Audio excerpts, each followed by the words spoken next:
Hi everyone, and welcome back to the review of Unit 10, Pajama Suit. So as we mentioned in the preview, in the past, many people, most people perhaps, would wear suits if they were doing white-collar jobs in companies. White collar. White collar. But post-pandemic, many people started working from home, and a lot fewer people were buying suits. So a suit specialist company in Japan called Aoki Holdings was really suffering at the beginning of 2020 because people just were not buying new suits.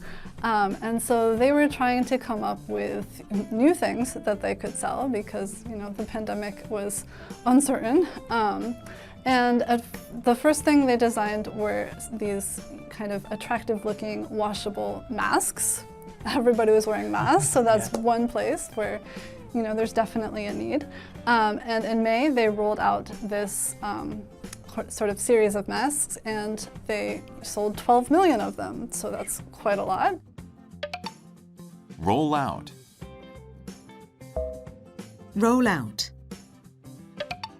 So then they thought, what can we do next? And they started to design this line of home and workwear, was what they called it at first. And it was comfortable, soft, pajama-like suits that look good from a distance or through your computer screen. And it just looks like you're wearing a normal suit, but it's comfortable to wear when you're working from home.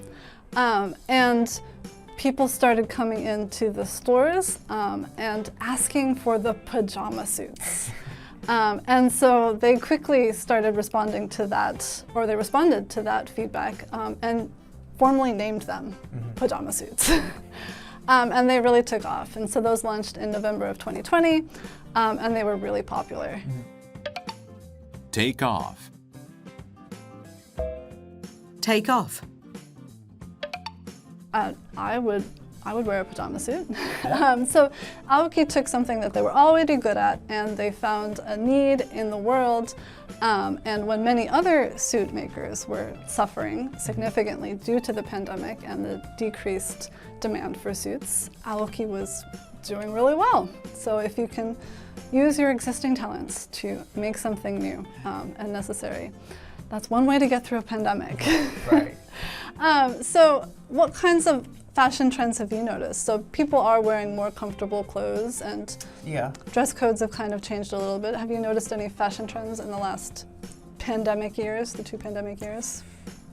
I honestly can't say I have. I don't pay attention that much. I think I've noticed more advertising for comfortable wear. I think, I'm not gonna say it's a trend or change in fashion. I think it's only because they realize, this company, you're staying home more, maybe having Zoom calls or things. But I don't pay enough attention to fashion, I can't say. Okay. How about for you?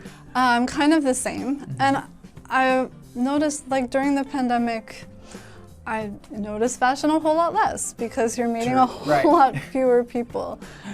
So it has, I think, become more, what is that word? Casual. Casual is the word that I was looking for.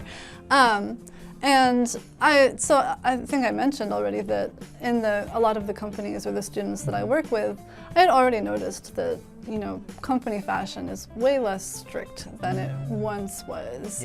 And especially after the pandemic. So as I start meeting people and seeing the lower halves of their bodies, there's a lot more jeans, jeans and a jacket or that kind of thing.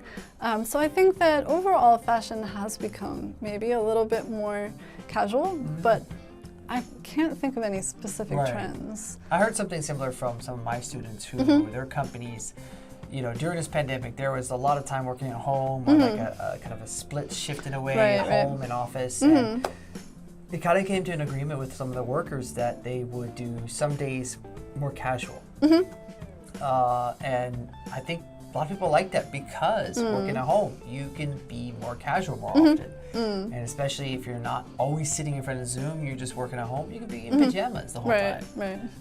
So I think companies are, at least in the sense of like fashion or the outfits and wardrobes for work, they are going to be more relaxing. Yeah. Or adopting something like that. Yeah, a lot more flexible these days. Do you know anything about Japanese fashion? So this company is Japanese. Nothing at all. I don't know how much different it is from America or Korea. Like, I can understand there's a little difference in Korean fashion versus American, but like, I know nothing in Japan. Yeah, Japan is interesting. So I used to live in Japan, and I know this company Aoki very well. They are like the #1. When I think of suits in Japan, I think of Aoki. Okay. They're like in front of every station, and you know they sell suits.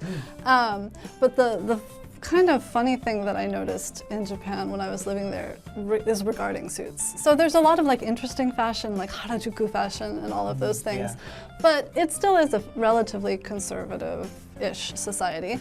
And the interesting thing is that there's something called a recruit suit. And that may be a term that Aoki invented. I'm not 100% sure on that. But every single like college junior/senior buys essentially the same suit or like the same style of suit. And so the women all have like, you know, short-ish but not mini, straight black skirts and a black jacket and like a plain white shirt, and the guys are pretty much the same with like a tie. So if you're riding on the train, you can see who's going to an interview. I see. Yeah. And then in April, when the new like work year starts, they all basically wear those same suits as you know, entering the company for the first time. So you can tell who are the like the newbies into society, because once you kind of get used to you can be a little bit more adventurous in your suits, you know, brighter ties and different fashioned, non-black suits. But the newbies, the recruits and the new employees all have like exactly the same suit. It's a uniform. So that's one of the interesting things about suits in Japan. But now apparently they're all wearing pajama suits. Why not? We'll have to see. Okay, and that's all for the review of Unit 10 Pajama Suit. We'll see you in the next video.